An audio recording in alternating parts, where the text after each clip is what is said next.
Mr. Chairman, ladies and gentlemen, since it was suggested to me some days ago that I might do what I'm about to do now, I wondered indeed upon what terms and through what qualifications I should be the voice, rather than some of the distinguished people who are here today.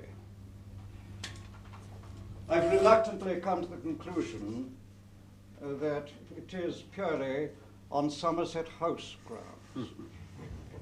Being 73, I suppose I may be treated with a sort of respect and get what is much more than my due. I don't feel that I've any natural right to be the voice of a distinguished set of people who have contributed to a very distinguished book. But whether I be here on right or wrong grounds, I am touched and feel the responsibility of this invitation. I've often wondered why, and thank God we've got an answer in this treasury, why people write church music.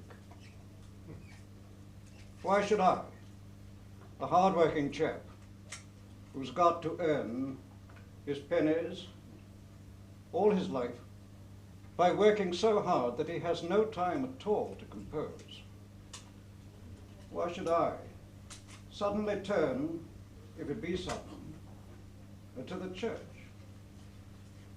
Why should I, who was once and for 5 years a village organist in Gloucestershire, £4.10 a year, why should I bear a tremendous affection for things of the church, and especially the things which are musical?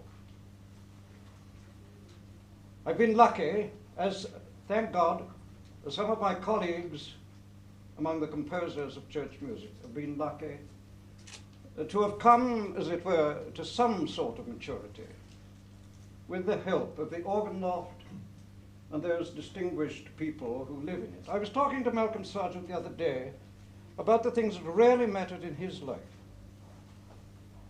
And he said, quite unequivocally, I went up the organ loft steps at Peterborough Cathedral when I was still impressionable, and I met a man called Keaton. John Dyke's Bower over there and I went up the stairs, the easier stairs, be it said, of Gloucester, and we met Herbert Brewer, whom I still claim to be, among even an exclusive gathering of organists, the greatest organist I've ever known. And I think John agrees with me. There is only one unbroken tradition in British music. It is the tradition, if I may so call it, and perhaps limit it by so calling it, it is the tradition of the English cathedral organ loft. If you reviewed the people who now matter in that book, and who, in a bigger, wider way, more secular way, immensely matter in the story of British music, you will find this extraordinary contact with the organ loft in 9 cases out of 10. They are the people who, going through the organ loft, listening to cathedral choirs and others, have in their bones, in their minds, and in their imagination what I call, and like to call, the immemorial sound of voices, which to any Britisher and to the world in general is one of the best things to have in one's makeup. And so it isn't to be wondered at that the likes of me and the likes of many others of my kind are very much preoccupied, influenced by the cathedral loft, and have gained through that experience not merely an affection for English church music, but, please God, some sort of ability to write for it. It's not easy. It's not easy at all. And looking through that wonderful book, Volume 5, which we are launching, as it were, today, I've been immensely struck that it offers two things.